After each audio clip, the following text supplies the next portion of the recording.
In today's video, I'm going to teach you how to do panning in Capcut.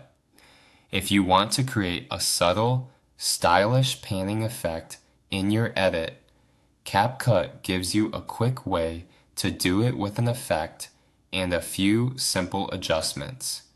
This works especially well on clips that have a face, a person, or any clear object you want to draw attention to, and it can help make your footage feel more dynamic without needing complicated keyframes. Start by opening Capcut on your computer and loading your project. In this example, the project is already open, so once you're inside, you can move straight into the edit. Make sure you're working in the correct project before applying any effects, especially if you have multiple timelines saved. Next, add your video clip to the timeline. You'll want to use a clip that includes a face or another subject that stands out clearly in the frame. This is important because the panning style motion tends to look best when the viewer has a clear point of focus. Once your clip is placed in the timeline, click on it so Capcut knows that's the clip you want to edit. After that, go to the Effects tab in the top left menu. This is where Capcut stores its visual effects, and you'll be using one of them to build the look. In the search bar, type in ripple. When it appears, add the ripple effect to your video clip in the timeline.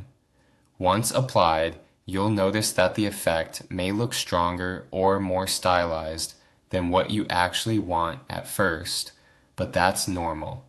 The next adjustments are what make it cleaner and more aesthetically pleasing.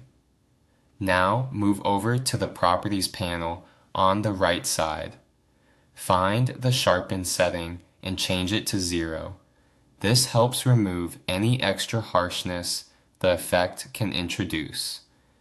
Then set both blur and size to 0 as well. These changes simplify the effect and keep it from looking overly distorted, which is especially useful if you're aiming for a smooth, polished result rather than something dramatic. Finally, reduce the speed by dragging it to the left. Slowing it down makes the motion feel more subtle and visually pleasing. This is the step that really helps the effect feel intentional and aesthetic instead of too aggressive. You can preview the clip a few times as you adjust it so you can stop when it feels right for your video. And that's it. With just one effect and a few property changes, you can create a nice panning style look in Capcut that adds movement and style to your footage. If this tutorial helped you, please consider subscribing. We post new software tutorials every day to help you get the most out of your favorite tools. Thanks for watching.